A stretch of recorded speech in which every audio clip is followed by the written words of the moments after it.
Marcus Chen didn't consider himself a hero. He was a delivery driver in New Seattle, navigating the crowded streets where humans and the recently arrived Velkari aliens tried to coexist in an uneasy peace. The Velkari, tall, crystalline beings, with 4 arms and luminescent skin, had come to Earth 5 years ago, refugees from a dying world.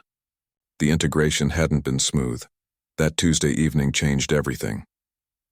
Marcus was cutting through an alley shortcut when he heard it, a high-pitched, keening sound that made his teeth ache. A Velkari child, no more than 4 feet tall, cowered against a dumpster. 3 human thugs circled the creature, knives glinting under the dim streetlights. Alien freak, one of them spat. "Your kind ain't welcome here." Marcus should have called the police.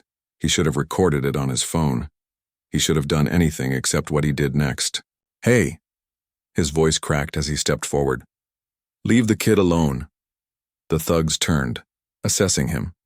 Marcus was average height, skinny, wearing a food delivery uniform, not intimidating. One of them laughed. "Walk away, hero. This doesn't concern you." The Velkari child's large, opalescent eyes locked onto Marcus. In that moment, he saw pure terror, a universal expression that transcended species. He thought of his own niece, how she looked at him with complete trust. Marcus stepped between the child and the thugs. The first stab came fast, sliding between his ribs with a white-hot pain that stole his breath. The second followed immediately after, piercing his shoulder. Marcus didn't run, couldn't run. If he moved, they'd get to the child. "Stay back," he gasped, spreading his arms wide. They called him stupid, insane, a traitor to his species. The knives kept coming, 3, 4, 5 times. Marcus felt his legs buckle, but he remained standing through sheer stubbornness. The child was crying behind him, that keening sound, now mixed with something that might have been words in the Velkari language. 6, 7, 8. Marcus collapsed. His vision blurred, the alley tilting sideways. He heard shouting, the thugs running. Through the haze of pain, he felt small, crystalline hands touching his face. The child was trying to drag him, impossibly strong for something so small. "Go," Marcus whispered. "Run." The child didn't run. Instead, it placed all 4 hands on Marcus's wounds and began to sing, a strange, resonant melody that seemed to vibrate through his bones. The last thing Marcus remembered was the sound of sirens and the iridescent glow of the child's tears falling on his face. He woke up 3 days later in a hospital room that looked nothing like any hospital he'd seen. The walls were smooth, almost organic, with bioluminescent patterns that pulsed gently. Medical equipment he didn't recognize surrounded his bed. Marcus tried to sit up and gasped. He should have been dead. 8 stab wounds, according to the foggy memory. But when he looked down, he saw only faint scars, already silver and healed. The door opened, not with a mechanical slide, but by simply flowing aside like liquid. 3 Velkari entered, but these were nothing like the child he'd saved. They stood nearly 7 feet tall, their crystalline bodies angular and powerful, wearing what could only be described as armor that seemed grown from their own skin. Each carried weapons that hummed with barely contained energy. Marcus Chen, the lead warrior said, his English perfect but resonant, like a chorus speaking in unison. "You are awake. This is fortunate. Where am I?" Marcus's voice was hoarse. "The Velkari embassy. We brought you here for healing. Your human hospitals could not save you."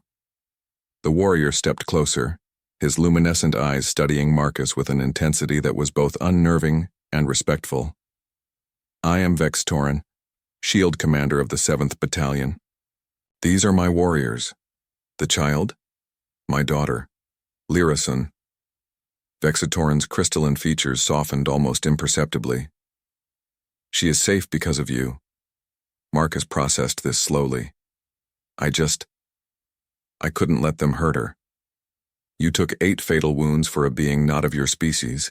You held your ground when any rational creature would have fled." Vextorin knelt beside the bed and the other 2 warriors did the same. Among my people, such an act creates a debt that spans generations. You are Shakorath, life shield. There is no higher honor. I don't understand. Vexitorin placed one of his 4 hands over his chest. From this moment you are under the protection of the 7th Battalion. Any who threaten you threaten us. Any who harm you will answer to the finest warriors of Velkar.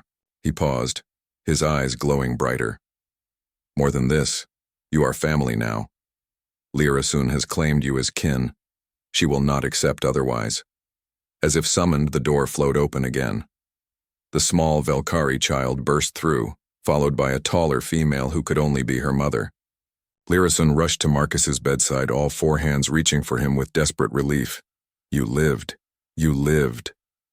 Her voice was like wind chimes, speaking words Marcus somehow understood despite them being in Velkari. I thought you would die like the others who helped us, but you stayed. You didn't run. The mother approached more slowly, tears, actual tears, streaming down her crystalline face. I am Seralith. You saved our daughter.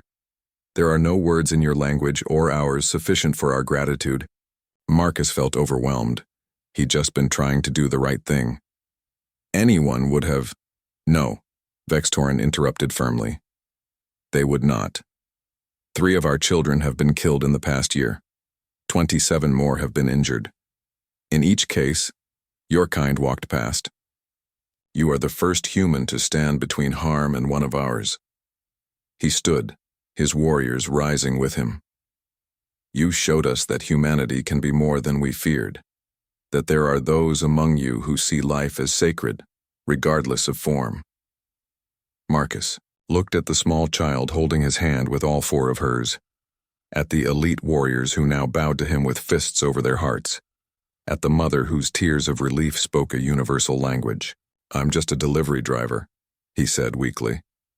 Vextorin smiled, an expression that looked strange on crystalline features but unmistakably warm. No, Marcus Chen. You are Shakorath. You are family, and you are the reason I still believe our peoples can share this world in peace.